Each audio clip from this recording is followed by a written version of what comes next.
ओशो कहते हैं कि बायां हाथ मानव शरीर का एक दबा हुआ हिस्सा है, और यदि आप कोशिश करेंगे तो आप समझ जाएंगे कि मैं क्या कह रहा हूँ। आप बाएं हाथ से वही सब कुछ कर सकते हैं जो दाएं हाथ से कर सकते हैं, यहाँ तक कि लिखना भी, और शायद उससे भी बेहतर। 30 या 40 साल की आदत के बाद शुरुआत में आपको निश्चित रूप से बायां हाथ इस्तेमाल करना कठिन लगेगा, क्योंकि बाएं हाथ को नज़रअंदाज किया गया है और अज्ञानी बनाए रखा गया है। बायां हाथ वास्तव में आपके शरीर का सबसे महत्वपूर्ण हिस्सा है, क्योंकि यह आपके मस्तिष्क के दाहिने हिस्से का प्रतिनिधित्व करता है। आपका बायां हाथ आपके दाहिने मस्तिष्क से जुड़ा है, और आपका दायां हाथ बाएं मस्तिष्क से, बिल्कुल एक क्रॉस की तरह। दायां वास्तव में बायां है और बायां वास्तव में दायां। बाएं हाथ की उपेक्षा करना दाहिने मस्तिष्क की उपेक्षा करना है, और दाहिने मस्तिष्क में सब कुछ मूल्यवान है। सभी हीरे, पन्ने, नीलम और रूबी, सब कुछ मूल्यवान, सभी इंद्रधनुष, फूल और तारे। मस्तिष्क का दाहिना हिस्सा अंतर्ज्ञान, प्रवृत्तियां समेटे हुए है। संक्षेप में उसमें स्त्रैणता है। दायां हाथ पुरुष अहंकारवादी है। आपको यह जानकर आश्चर्य होगा कि जब मैंने लिखना शुरू किया तो शरारती होने के नाते मैंने बाएं हाथ से लिखना शुरू किया। स्वाभाविक रूप से सभी मेरे खिलाफ थे। हाँ, बेशक सिवाय मेरी नानी के। वही एक थीं जिन्होंने कहा, अगर वह बाएं हाथ से लिखना चाहता है तो इसमें गलत क्या है। उन्होंने आगे कहा, प्रश्न तो लिखने का है। आप सब इतने चिंतित क्यों हैं कि वह कौन सा हाथ इस्तेमाल करता है। वह कलम अपने बाएं हाथ में पकड़ सकता है और आप अपने दाएं हाथ में। समस्या क्या है? लेकिन किसी ने मुझे बायां हाथ इस्तेमाल करने की अनुमति नहीं दी, और मेरी नानी हर समय मेरे साथ नहीं रह सकती थीं। स्कूल में हर शिक्षक और हर छात्र मेरे खिलाफ था। दायां सही है और बायां गलत। आज तक मैं नहीं समझ पाया कि क्यों। शरीर के बाएं हिस्से को क्यों नकारा जाए और कैद में रखा जाए। और क्या आप जानते हैं कि 10% लोग बाएं हाथ से लिखना पसंद करेंगे? वास्तव में उन्होंने ऐसे लिखना शुरू भी किया था, लेकिन उन्हें रोका गया। ये मनुष्य पर आई सबसे पुरानी विपत्तियों में से एक है कि उसका आधा अस्तित्व उसके लिए उपलब्ध ही नहीं है। हमने एक अजीब किस्म का आदमी बना दिया है। यह ऐसे है जैसे एक बैलगाड़ी जिसमें केवल एक पहिया है। दूसरा पहिया मौजूद है लेकिन अदृश्य कर दिया गया है। इस्तेमाल होता है लेकिन केवल भूमिगत ढंग से। ये कुरूप है।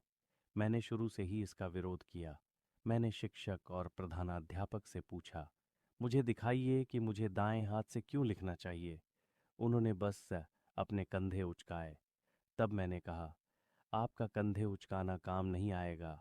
आपको मुझे उत्तर देना होगा।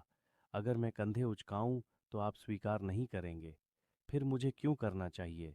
मैं इसे नहीं मानता। कृपया सही से समझाइए। मुझे स्कूल बोर्ड के पास भेजा गया क्योंकि शिक्षक मुझे समझ नहीं पाए या समझाना नहीं चाहते थे। वास्तव में वे मुझे पूरी तरह समझते थे। जो मैं कह रहा था वह सीधा था। बाएं हाथ से लिखने में क्या गलत है?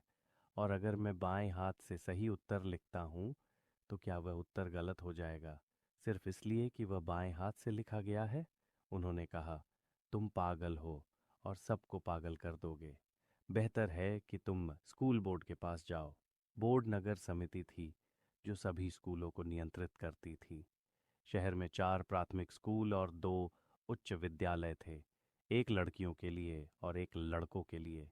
क्या अजीब शहर था, जहां लड़के और लड़कियां बिल्कुल अलग रखे जाते थे। यही बोर्ड लगभग हर चीज पर निर्णय लेता था, इसलिए स्वाभाविक रूप से मुझे वहीं भेजा गया। बोर्ड के सदस्य मुझे बहुत गंभीरता से सुन रहे थे, जैसे मैं कोई हत्यारा हूं और वे मुझे फांसी देने के लिए न्यायाधीश की तरह बैठे हैं। मैंने उनसे कहा, इतने गंभीर मत बनिए, आराम से बैठिए। बस बताइए कि बाएं हाथ से लिखने में क्या गलत है। वे एक दूसरे की ओर देखने लगे। तब मैंने कहा, यह काम नहीं चलेगा। आपको मुझे उत्तर देना होगा, और मैं आसान व्यक्ति नहीं हूँ। आपको लिखित में देना होगा, क्योंकि मैं आप पर भरोसा नहीं करता। जिस तरह आप एक दूसरे को देख रहे हैं वह इतना चालाक और राजनीतिक लग रहा है कि बेहतर है आपका उत्तर लिखित हो। लिखकर बताइए कि बाएं हाथ से सही उत्तर लिखने में क्या गलत है। वे लगभग मूर्तियों की तरह बैठे रहे।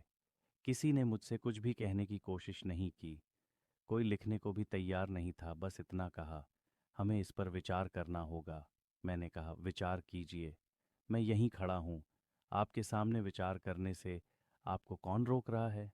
क्या ये कोई प्रेम संबंध जैसा निजी मामला है? और आप सब सम्मानित नागरिक हैं। कम से कम 6 लोग प्रेम संबंध में नहीं हो सकते। वह तो समूह संबंध जैसा होगा।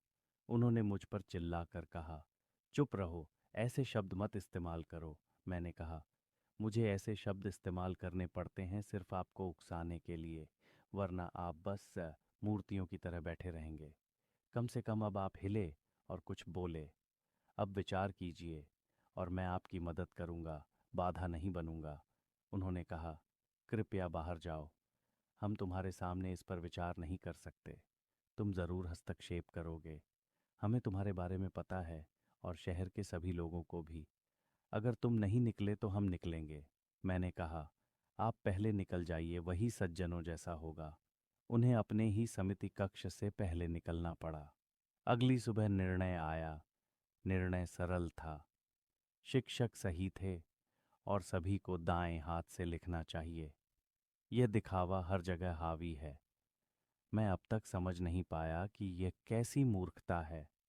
और यही लोग सत्ता में हैं, दक्षिणपंथी। वे शक्तिशाली